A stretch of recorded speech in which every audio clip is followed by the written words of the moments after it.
Olá, pessoal, tudo bem? Professor Rodrigo Fraga, professor de Física, e vamos ver essa questão aqui, certo? Bem, olha só. No problema do caçador e do macaco, na seção 3.1, tá? Eu peguei o Moisés da edição 4, mas deve ser a mesma para todas as outras.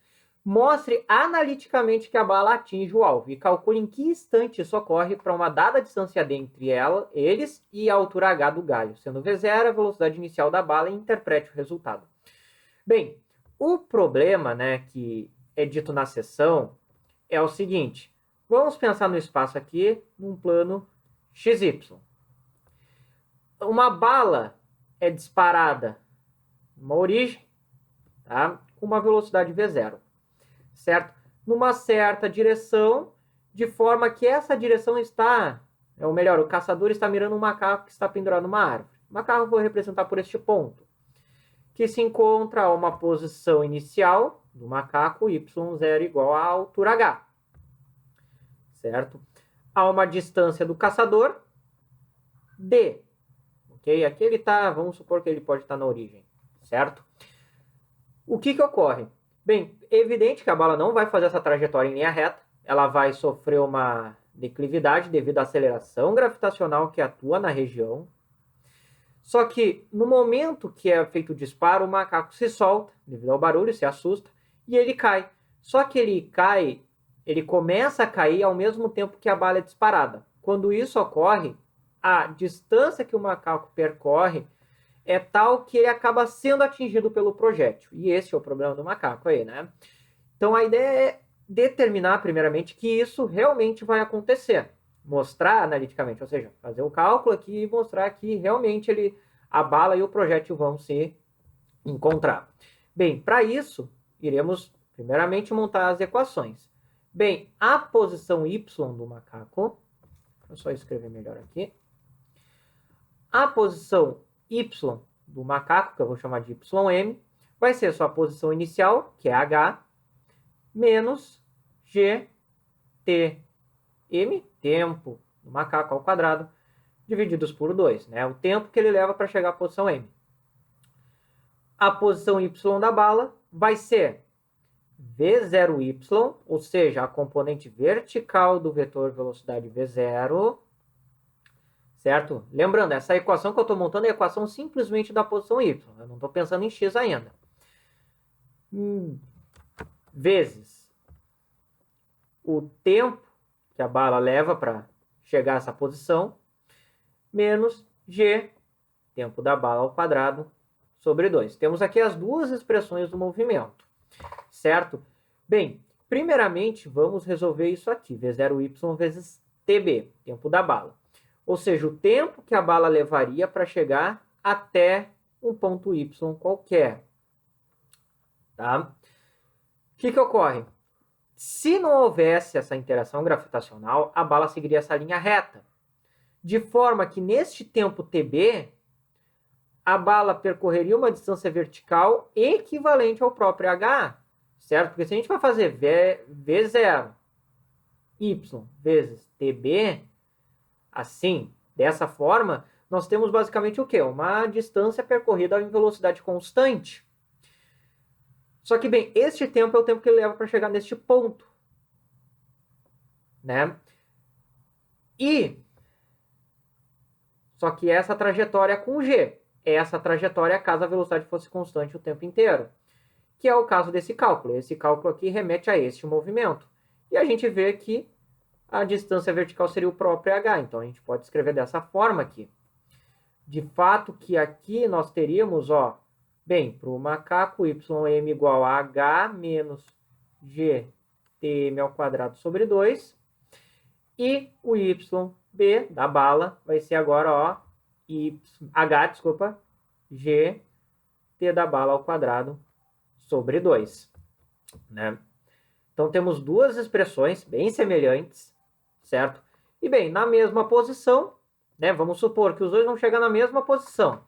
Ou seja, a posição do macaco vai ser igual à posição da bala, posição Y, certo? Isso vai ocorrer, tá? Quando essas duas expressões forem iguais. Mas veja que tanto h quanto g são iguais, o 2 também, 2 é 2, né? Então, isso aqui só leva à conclusão de que o tempo, o instante que o macaco chega naquela posição é igual ao instante que a bala chega naquela posição. Então, eles vão estar na mesma posição vertical no mesmo instante de tempo, certo? Bem, e isso aqui acaba mostrando que o quê? Que a bala vai atingir o macaco, certo?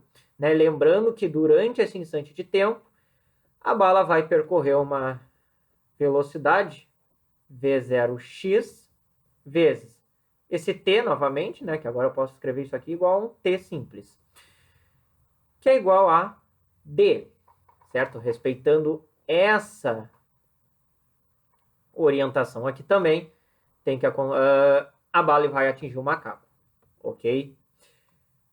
Pois bem, então temos aqui uma mostra analítica de que realmente a bala vai acertar o macaco, tá? Mas só tem que ter essas deduções. Isso aqui a gente deduz das próprias equações do movimento. Isso aqui é a condição que tem que acontecer, né?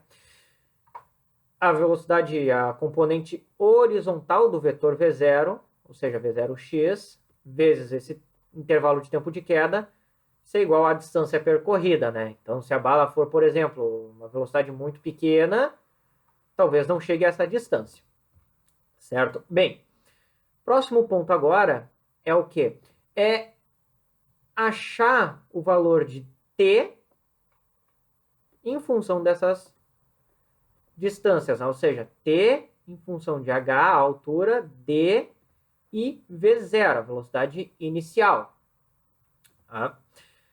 Bem, vamos usar essa expressão, tá? Vou fazer aqui, onde eu tenho que d é igual a v0x vezes t.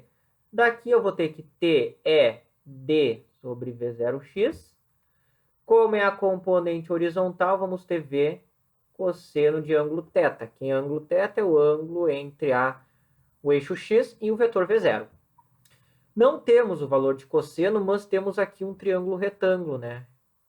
Onde temos o cateto adjacente, que seria o próprio d, e a hipotenusa, que não tem o valor informado, mas podemos calcular, né? Então, cateto adjacente sobre a hipotenusa, que é o módulo de h ao quadrado mais d ao quadrado, na raiz. Certo? Aplicando isso aqui em cima, temos que t vai ser o quê? D sobre V0 vezes a raiz de h ao quadrado mais d ao quadrado sobre d. Podendo cancelar os d's, então o tempo, né, ou melhor, um instante em que vai acontecer ali o encontro da bala com o macaco, vai ser a raiz de h ao quadrado, d ao quadrado sobre V0. Tá? Bem, no Moisés, no gabarito ali do Moisés, da quarta edição pelo menos, tem um erro de edição que essa raiz está em todo o termo, mas isso não é verdade. A raiz está só no numerador, ok? Então tem um erro de edição lá, certo? Bem, interpretação desse resultado.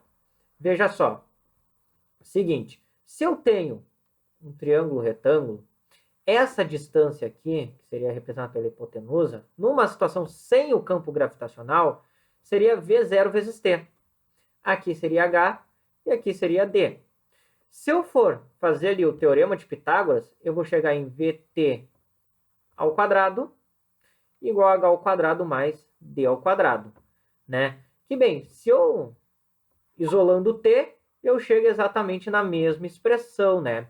Então, o que está sendo mostrado aqui? A interpretação de que o instante em que vai ocorrer, né, o encontro entre a bala e o macaco, ou seja, o instante em que o macaco será atingido pela bala, independe da aceleração gravitacional, podendo ter até mesmo a ausência da mesma, a ausência da gravidade, certo?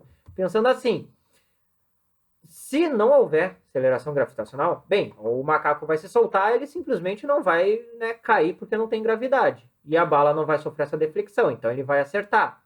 Se a gravidade for maior ou menor, bem, vamos dizer assim, o quanto o macaco vai cair, o quanto a declividade vai ser curva, certo? Vamos dizer assim, vão se acompanhar, né? Ou seja, de qualquer maneira, pode ser até em outro planeta, né? Isso que isso possa acontecer, o tempo de disparo vai ser dado simplesmente pela altura e a velocidade inicial, né?